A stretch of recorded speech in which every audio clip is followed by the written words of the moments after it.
thank you all for coming. I'm going to just start by taking a quick shot so that the owner knows we did our job today. Okay, great. And Steve, I'm going to give you this to take over here if you want to continue shooting. It's on now. Yep. Is the counter's going? It is going. Fine. Okay, so thank you all for coming. I'm going to go over all the rules. I will not get started until I'm sufficiently convinced everybody understands what we're about to do. So I'm going to dig in, and then I'll open it up for Q&A. Hopefully I'll cover 98% of your questions preemptively. We'll see. So, for starters, there is a confidential reserve today. Based on the comps, if you should be so lucky as to have the bidding stop at the reserve, I would think you'd be pretty happy. But if we do not meet or exceed that reserve, the seller is not obligated to sell. I mean, it wouldn't happen, it could happen, but they're not obligated to sell unless we meet or exceed that reserve. Oh boy. Should have brought the megaphone. Is there anyone else having trouble? I'll take it up a notch. Don't hesitate. If you can't hear, let me know. Did everyone hear what I've said thus far? Yeah. Thank you. Okay. Now, there is a 6% buyer premium, but I want to make sure this is clear. We do this a little bit differently than any other auction company. At a normal auction, or let's say another type of auction, if the final bid, let's just use the number of 800,000. If the final bid was 800, the purchase price would be 6% greater than that. It would be 848. That is not the case here today. You'll note from the language in here, the buyer premium is included. So if your bid is 800, the purchase price is 800. Whatever your bid is, that's the purchase price. We're not adding anything on. I'm just alerting you there are commissions. A lot of agents out here, they're all going to get paid out of that just like we are. So that money is built into the deal but not added at the end. Okay, is that clear? Okay, there's a couple of things that we're doing here that are peculiar to this auction. We do feel that we have a pretty thorough complement of inspections and reports. And typically what we do in that instance is we would give the buyer the choice to sign off right away based on everything we've prepared, or have a 3-day right to rescission. If they do have a 3-day right to rescission, it's a 3-day mutual right to rescission. We've decided today, however, due to the fact the inspections and reports came in kind of last minute, we had some delays, and more importantly, because we felt the weather was so dramatic that we are going to have a mandatory 72-hour mutual right to rescission. Okay? At the end of that 72 hours, you're either signing off and continuing on to a close, or you're canceling and getting your deposit money back for any reason. We will be expecting you to put within 24 hours to put 3% in deposit. But again, if you're not satisfied with anything you find, you can have that money back. And we'll be calling, and by the way, any second, third, fourth, fifth, sixth runners up that feel that you have a competitive offer, we're going to be taking your offer and writing it down next to your name on the sign-up sheet. Because in case the first person declines to take the property, we'll be going down the list.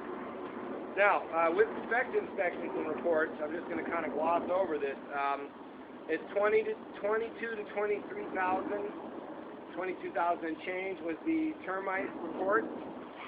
The home inspection came out quite clean. He did not say this is required, but he is recommending, not a requirement, not an imminent necessity, but he said it is recommended to consider a French drain, which he estimated at $12,000 to $15,000. Okay. Let's see. Financing is not going to be an excuse for not closing. So there is no financing contingency. We have 2 auction designated lenders. One of them from B of A is here today. My suggestion to you is this: you can use whatever lender you want, but if you sign off after 3 days and fail to close, you're agreeing to walk away from your 3% deposit. What I would highly recommend is that you contact one of the 2 auction designated lenders, which is listed here with phone numbers on this sheet, and that you get pre-approved in the next 24 hours with them. If they offer you a better deal, go with them. If they don't, go with your lender. But this is your insurance policy. If one of our lenders approves you, tells me that you're approved, and 2 weeks from now, when it comes getting close to signing off, tells me I can't do the deal, I know it's not an excuse. If my person at B of A or Bank of Commerce tells me I pre-approved him but I can't do it, I know something is melted down that was out of the buyer's control, and you will get your deposit money back. Okay? So you get a money-back guarantee. So please, if you're not doing a cash offer, you'd be well advised to at least run a parallel track that that's your money-back guarantee. Do not come to me in 2 weeks and tell me you can't close the deal because of financing and expect your 3% back. Okay? So, but that, again, that's not very onerous because we're giving you a money-back guarantee. Okay? And I've had this question asked. I'll preemptively answer that. Yeah, but are they going to give me some onerous rate, 10%, 4 points? No. He wants your business. He's going to give you a very competitive rate so that you'll hopefully kick somebody else to the curb and go with them. So you're going to get a very competitive rate. If you can't close, you get your money back. Okay. This is peculiar to this property.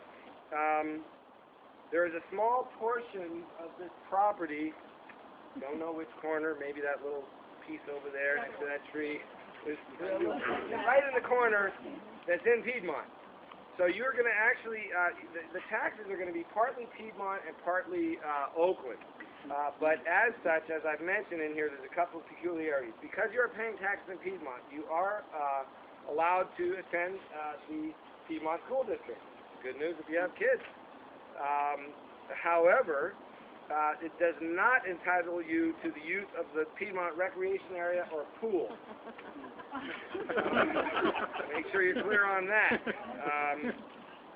911 dispatch is going to go out to Oakland. However, we contacted dispatch and we were told that actually it should be Piedmont. So there's some confusion on that. If it's an issue for you, that should be part of your investigation. You want to call them and figure out, hey, if it's Oakland people, if the Oakland cops are responding, I'm out of here. I don't know. Maybe, who knows? Whatever you want to do, but I'm just alerting you. It's not clear to us 100% who's responding to the 911 call. So, but suffice to say, I can feel confident you will get a response. Somebody will be here if needed. Just don't know where they're coming from. Okay. Two key points. Firstly, we do something that's unique to our company, and that is I'm going to allow anyone in this group to raise your hand at any time during the auction and ask for a 5-minute recess. Why do we do that? Because we know many of you here are married or have significant others, and that person may not be here. And you probably told them, I swear, honey, I will not go past 750. That's it.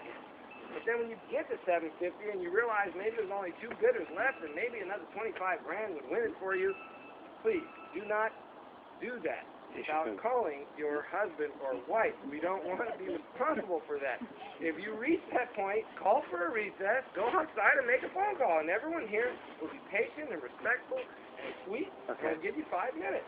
And the thing is, actually, if this auction today does not have at least 2 recesses, it'd be the first time that's happened in 3.5 years. I have not done an auction in 3.5 years where we've not had 1 or 2 or 3, God forbid, 5 or 6 recesses. I'm sorry, I didn't Do get me a favor, you go get a recess, one of my brokers right now. go procure 25 or 50 grand. Don't get 5 grand. My cell phone directly. Okay?